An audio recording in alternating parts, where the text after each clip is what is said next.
بسم اللہ الرحمن الرحیم۔ السلام علیکم دوستو، آج کے اس ویڈیو میں ہم آپ کو نبی صلی اللہ علیہ وسلم کے بہت ہی پیارے چچا حضرت امیر حمزہ رضی اللہ تعالیٰ عنہ کے اسلام لانے، ان کی شہادت اور جس عورت نے ان کو شہید کروانے کے پیچھے سازش کی تھی اس کا واقعہ سنائیں گے، اور انشاءاللہ اس واقعے سے آپ کا ایمان ضرور تازہ ہوگا۔ دوستو، ویڈیو کی جانب بڑھنے سے پہلے آپ سے درخواست ہے کہ اگر آپ نے ہمارا چینل سبسکرائب نہیں کیا تو اس کو سبسکرائب کریں اور ساتھ لگے بیل کے بٹن کو دبا دیں تاکہ ہماری آنے والی مزید دینی اور معلوماتی ویڈیوز کا نوٹیفیکیشن آپ کو بر وقت ملتا رہے۔ حضرت امیر حمزہ رضی اللہ تعالیٰ عنہ کا اسلام لانا۔ نبوت کے چھٹے برس کا ذکر ہے کہ ایک روز ہمارے نبی صلی اللہ علیہ وسلم کوہ صفا پر بیٹھے ہوئے تھے۔ ابو جہل وہاں پر پہنچ گیا۔ اس نے نبی کریم صلی اللہ علیہ وسلم کو پہلے گالیاں دیں، اور جب نبی صلی اللہ علیہ وسلم گالیاں سن کر چپ رہے تو اس نے ایک پتھر حضور صلی اللہ علیہ وسلم کے سر پر دے مارا، جس سے خون بہنے لگا۔ نبی صلی اللہ علیہ وسلم کے چچا حمزہ کو خبر ہوئی۔ وہ ابھی مسلمان نہ ہوئے تھے۔ قرابت کے جوش میں ابو جہل کے پاس پہنچے اور اس کے سر پر اس زور سے کمان ماری کہ وہ زخمی ہو گیا۔ حمزہ پھر نبی علیہ السلام کے پاس گئے اور کہا، بھتیجے، تم یہ سن کر خوش ہوگے کہ میں نے ابو جہل سے تمہارا بدلہ لے لیا۔ نبی علیہ السلام نے فرمایا، چچا جان، میں ایسی باتوں سے خوش نہیں ہوا کرتا۔ ہاں، اگر آپ مسلمان ہو جائیں تو مجھے بڑی خوشی ہو۔ حضرت حمزہ رضی اللہ تعالیٰ عنہ اسی وقت مسلمان ہو گئے۔ شہادت۔ غزوہ احد میں آپ رضی اللہ تعالیٰ عنہ نے بڑے بڑے دشمنوں کو خاک و خون میں سلایا۔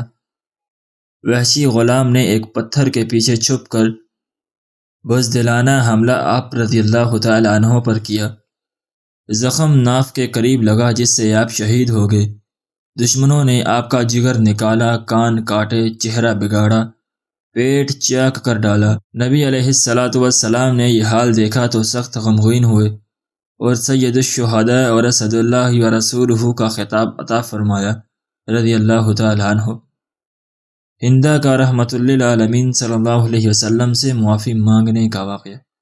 ابن جریر کی روایت ہے، فتح مکہ کے موقع پر عورتیں رسول اللہ صلی اللہ علیہ وسلم کے پاس بیعت کرنے کے لیے حاضر ہوئیں تو آپ صلی اللہ علیہ وسلم نے حضرت عمر بن خطاب رضی اللہ تعالیٰ عنہ کو حکم دیا کہ وہ عورتوں سے کہیں کہ رسول اللہ صلی اللہ علیہ وسلم تم سے اس بات پر بیعت لیتے ہیں کہ تم اللہ تعالیٰ کے ساتھ کسی کو شریک نہ کرو۔ ان بیعت کے لیے آنے والوں میں حضرت ہندہ رضی اللہ تعالیٰ عنہ بھی تھی، جو عتبہ بن ربیعہ کی بیٹی اور حضرت ابو سفیان رضی اللہ تعالیٰ عنہ کی بیوی تھی۔ یہی تھی جنہوں نے اپنے کفر کے زمانے میں حضور صلی اللہ علیہ وسلم کے چچا حضرت حمزہ رضی اللہ تعالیٰ عنہ کا پیٹ چیر دیا تھا۔ اس وجہ سے یہ ان عورتوں میں ایسی حالت میں آئی تھی کہ کوئی انہیں پہچان نہ سکے۔ اس نے جب فرمان سنا تو کہنے لگی، میں کچھ کہنا چاہتی ہوں، لیکن اگر بولوں گی تو حضور صلی اللہ علیہ وسلم مجھے پہچان لیں گے، اور اگر پہچان لیں گے تو میرے قتل کا حکم دے دیں گے۔ میں اسی وجہ سے اس طرح آئی ہوں کہ پہچان ہی نہ جاؤں۔ مگر وہ عورتیں سب خاموش رہیں اور ہندہ کی بات اپنی زبان سے کہنے سے انکار کر دیا۔ آخر انہی کو کہنا پڑا کہ یہ ٹھیک ہے، جب شرک سے ممانعت مردوں کو ہے تو عورتوں کو کیوں نہ ہوگی۔ حضور صلی اللہ علیہ وسلم نے ان کی طرف دیکھا، لیکن آپ صلی اللہ علیہ وسلم نے کچھ نہ فرمایا۔ پھر حضرت عمر رضی اللہ تعالیٰ عنہ سے کہا، ان سے کہہ دو کہ دوسری بات یہ ہے کہ چوری نہ کریں۔ اس پر ہندہ رضی اللہ تعالیٰ عنہ نے کہا، میں ابو سفیان کی معمولی سی چیز کبھی کبھی لے لیا کرتی ہوں، کیا خبر یہ بھی چوری میں داخل ہے یا نہیں، اور میرے لیے یہ حلال بھی ہے یا نہیں۔ حضرت ابو سفیان رضی اللہ تعالیٰ عنہ بھی اسی مجلس میں موجود تھے۔ یہ سنتے ہی کہنے لگے، میرے گھر میں سے جو کچھ بھی تو نے لیا ہو، خواہ وہ خرچ میں آ گیا ہو یا اب بھی باقی ہو، وہ سب میں تیرے لیے حلال کرتا ہوں۔ اب تو نبی کریم صلی اللہ علیہ وسلم نے صاف پہچان لیا کہ یہ میرے چچا حضرت حمزہ رضی اللہ تعالیٰ عنہ کی قاتلہ اور ان کے کلیجے کو چیرنے والی اور پھر اسے چبانے والی عورت ہندہ ہے۔ آپ صلی اللہ علیہ وسلم نے انہیں پہچان کر اور ان کی یہ گفتگو سن کر اور یہ حالت دیکھ کر مسکرا دیے اور انہیں اپنے پاس بلایا۔